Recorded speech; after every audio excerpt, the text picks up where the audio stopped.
لیکن اس کا یہ مطلب نہیں کہ صحابہ معصوم تھے، صحابہ سے غلطیاں بھی ہوئی ہیں، صحابہ سے زنا بھی سرزد ہوا، حضور کے دور میں جو اصحاب شراب پیتے تھے انہیں سزا بھی ملی، اور بہت سے ایسے صحاب تھے جو حضور پر ایمان لانے کے بعد کاتب وحی ہونے کے بعد مرتد ہو گئے۔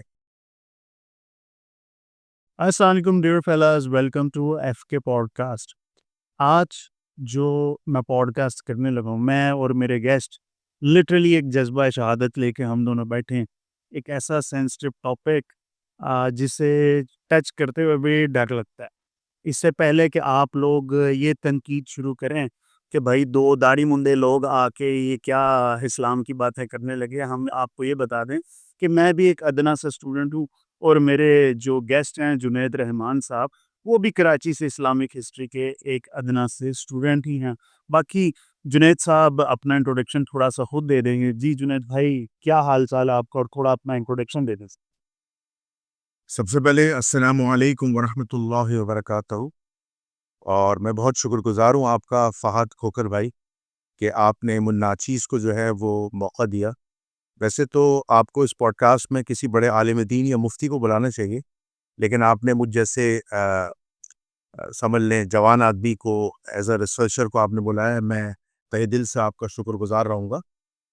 اچھا، میرا نام جنید الرحمان ہے، اور میرا اپنا یوٹیوب پہ خود چینل ہے جنید رحمان آفیشل کے نام سے، اور میں ایک مذہبی جرنلسٹ ہوں۔ مختلف مکاتب فکر کے علماء سے انٹرویوز کرتا ہوں، اور خاص طور پر جس سیکٹ پر میری گفتگو ہوتی ہے وہ اہل تشیع اور اہل سنت ہوتی ہے،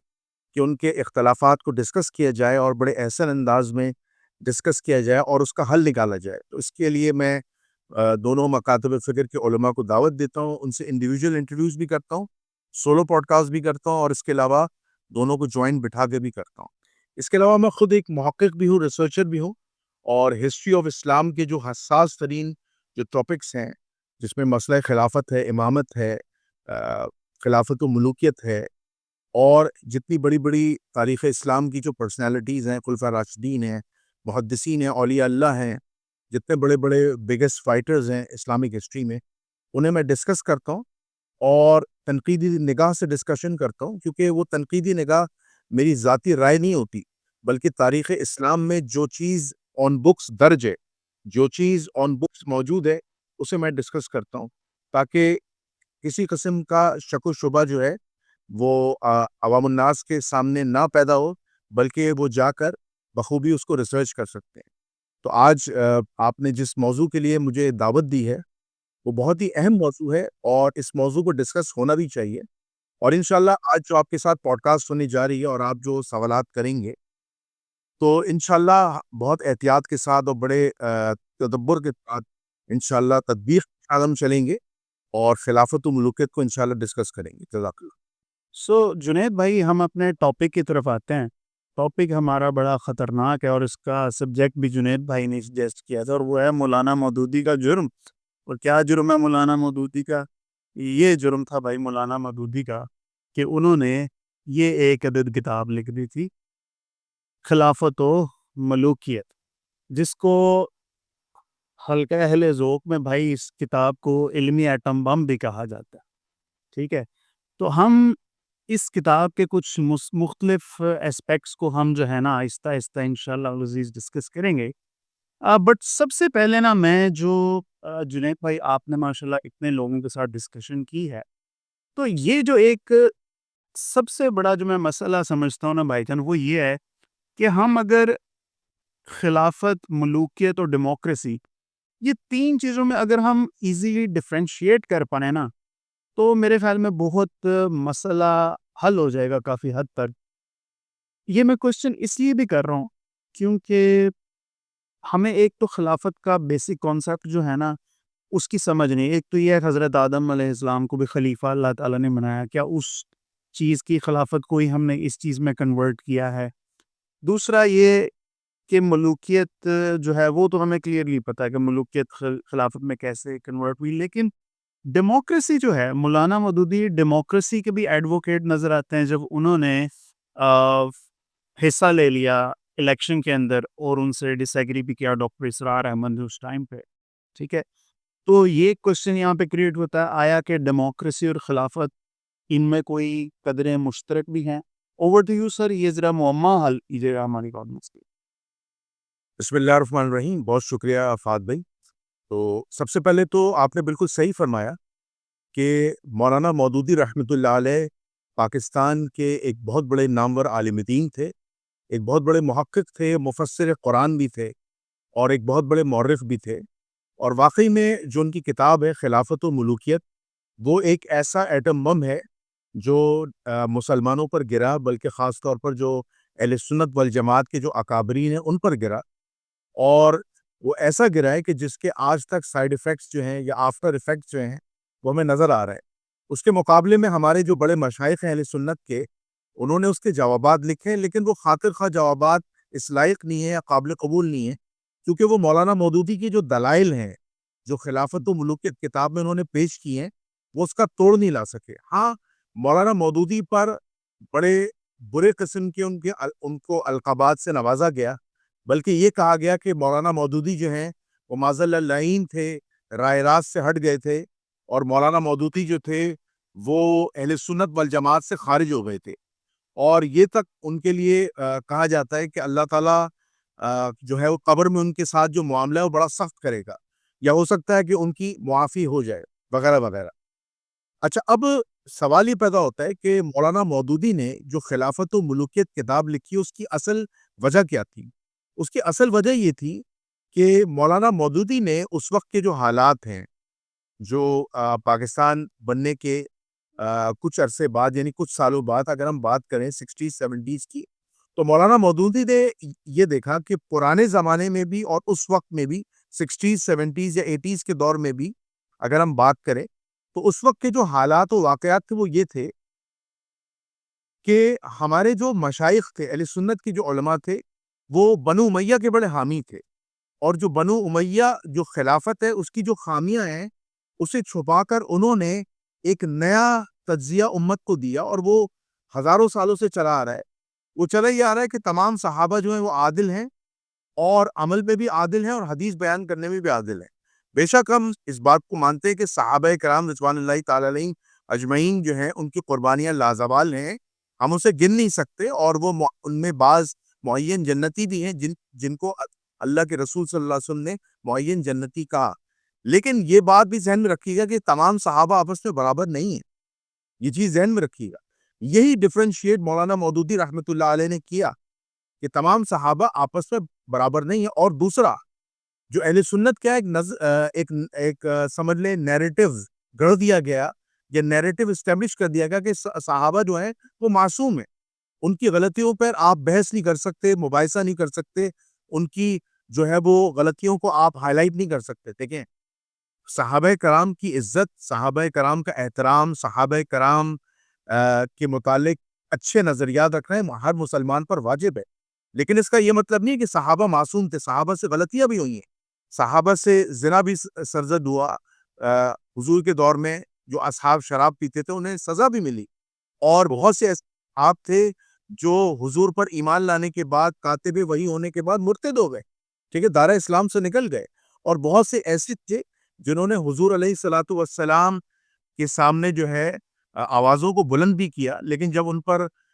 تنبیہ آئی قرآن مجید کی طرف سے تو انہوں نے اللہ کے رسول سے معافی مانگی، اور پھر ان معاملات سے رجوع کیا۔ تو صحابہ کو معصوم نہیں کہہ سکتے۔ تو مولانا مودودی رحمۃ اللہ علیہ کا قصور یہ تھا کہ جب انہوں نے صحابہ کرام پر جائز تنقید کی، اور جو تنقید بنتی ہے، اور یہ تنقید مولانا مودودی کی کوئی ذاتی تنقید نہیں تھی، بلکہ یہ وہ تنقید تھی جو تاریخ اسلام کی جو معتبر کتابیں ہیں، جس میں میں مثال کے طور پر نام لیتا چلوں، تاریخ طبری، تاریخ اسلام کی ایک بہت بڑی کتاب، اس سے انہوں نے ڈیٹا کلیکٹ کیا، اور اسی طرح تاریخ ابن کثیر،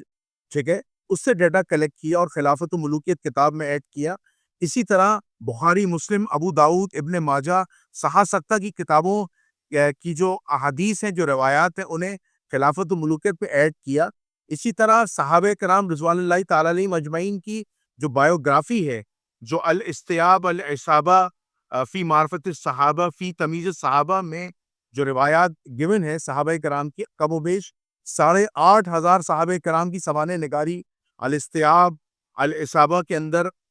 گیون ہے۔ ان تمام چیزوں کا ڈیٹا کلیکٹ کر کے خلافت و ملوکیت میں ایڈ کیا، اور یہ اس لیے ایڈ کیا تاکہ عوام الناس کو یہ بات واضح سمجھ میں آ جائے کہ خلافت اور ملوکیت میں فرق ہے۔ خلافت ایک الگ منصب ہے، ملوکیت ایک الگ منصب ہے۔ اس کی میں ایک عام سی مثال دوں کہ خلافت جو ہے اس کا تعلق احکام الہی سے ہے، یعنی حاکمیت صرف اللہ کی ہے، اور ملوکیت کا تعلق جو ہے وہ انسان کی اجارہ داری سے ہے، یعنی ڈکٹیٹرشپ سے، جس میں انسان اپنے ذاتی فیصلوں سے کر کے، یعنی ذاتی فیصلے کر کے قرآن و سنت سے دور ہو جاتا ہے، اور یہ معاملہ سیاسی طور پر ہوتا ہے۔ تو اسی وجہ سے خلافت اور ملوکیت کے پیرامیٹرز کو ہم الگ الگ نظریوں سے دیکھتے ہیں۔ تو اسی وجہ سے جب ذاتی فیصلے کیے جاتے ہیں اور وہ فیصلے قرآن و سنت یا اجماع امت یا اجماع صحابہ یا اصول دین کے خلاف ہوتے ہیں، تو وہ چیز خلافت سے ہٹ جاتی ہے، اور پھر خلیفہ راشد پر تنقید بھی ہوتی ہے، سوال بھی اٹھتا ہے۔ تو اب مولانا مودودی کو برا بھلا کہنے سے پہلے ہمیں تاریخ میں جھانکنا ہوگا، تاریخ کو دیکھنا ہوگا، سمجھنا ہوگا کہ جو اللہ کے رسول کے جلیل القدر اصحاب تھے، جب وہ منصب خلافت پر بیٹھے تو ان سے اختلاف صحابہ نے کیا ہے، تو اور صحابہ نے صحابہ سے اختلاف بھی کیا ہے، اور صحابہ نے صحابہ سے لڑائی بھی کی ہے، اور بعض معاملات میں حضور کی زندگی میں اور حضور کے بعد بھی تکفیر تک معاملہ گیا، لیکن ہمارا موضوع وہ نہیں۔ تو مولانا مودودی نے دراصل جب تاریخ اسلام کے اہم ترین پہلوؤں کو ڈسکس کیا اور اہم ترین چیزوں کو تاریخ اسلام سے جوڑ کر جو ہے وہ عوام الناس کے آگے پیش کر دیا کہ اصل حقائق مسلمانوں تک پہنچ جائیں، تو اس کا قصور یہ ہوا کہ مولانا مودودی کو اپریشیٹ کیا جاتا اس کتاب لکھنے پر، مولانا مودودی کو علماء کی طرف سے حمایت ملتی، تو چونکہ بنو امیہ سے اور امت کے ماموں حضرت معاویہ رضی اللہ تعالیٰ سے عقیدت حد سے زیادہ بڑھ گئی تھی،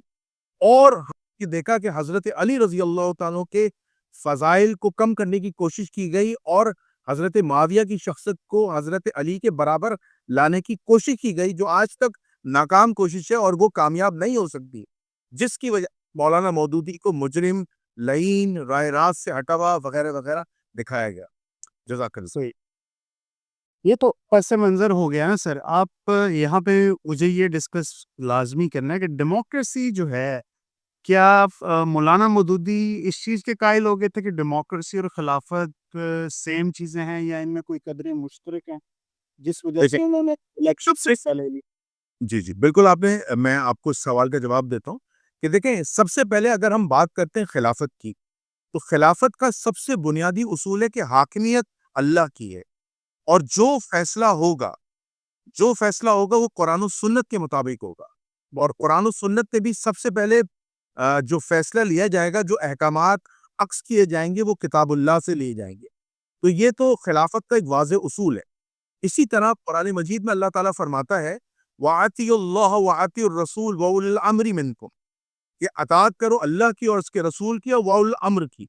اور جب تمہارا کسی معاملے میں وَأُولِي الْأَمْرِ سے، یعنی حاکم وقت سے تکرار ہو جائے یا اختلاف ہو جائے، تو لوٹا دو اسے اللہ اس کے رسول کی طرف، یعنی آخری فیصلہ اللہ اس کے رسول کا ہوگا۔ اگر اس میں وَأُولِي الْأَمْرِ حاکم وقت صحیح ثابت ہو تو اس کے فیصلے کو مقدم مانا جائے گا، اس کے فیصلے کو انڈوس کیا جائے گا، اور اس پر عمل کرنا عوام الناس کی ذمہ داری ہے، ان کا فرض ہے۔ اور اگر وہ فیصلہ قرآن و سنت کے خلاف ہوگا، یا خلیفہ راشد یا خلیفہ حق یا موجودہ خلیفہ جو ہے وہ قرآن و سنت کے خلاف کوئی فیصلے میں چلے جائے، تو اسے اس معاملے میں رجوع کرنا ہوگا، اور رجوع کرنا بھی چاہیے۔ اور رجوع کروانے کے لیے جو ہے وہ مسلمانوں کی ایک ایسی شورا ہونی چاہیے جو قرآن مجید، فرقان حمید اور احادیث صحیحہ کا مکمل اور جامع علم رکھتی ہو، اور جیسا کہ آج کے دور میں مسلمانوں کا پینل ہے، جو علماء کا بڑا بڑا پینل ہے، جو مشائخ کا پینل ہے، جو بتائیں۔ اچھا، اب ہم بات کرتے ہیں ملوکیت کی۔